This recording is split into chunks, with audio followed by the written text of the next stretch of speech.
Should you invest in international markets? I'm here in Paris at the Sacré-Cœur. What about those international markets? What benefit do they give to your pension? And you might think, because you've been told this, it gives you diversification.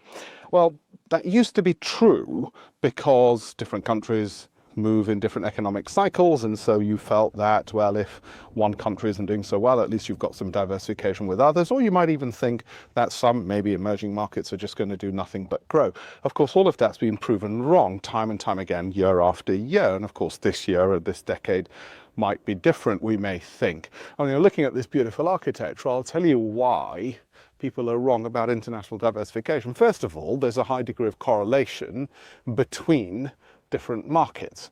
The correlation arises because the American market is such a dominant force among so many countries.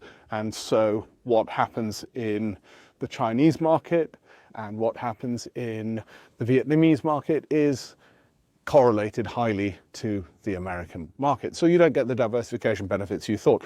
The second reason it's become problematic is because emerging markets just seem to be forever emerging and giving us high volatility, but not the kind of growth levels we thought. We wouldn't mind the volatility if the kind of growth levels year in year were extraordinarily good. And then the third reason people are often confused is because you'll get the odd year, maybe even the odd month, or the odd headline or two, which tells you this economy, or whichever one they're picking is the flavor of the month, is doing well. And of course, the reality becomes that those things are short-lived. So I would far rather have a bunch of global stocks through, say, the American market. Those are global companies. They just happen to be listed in the United States.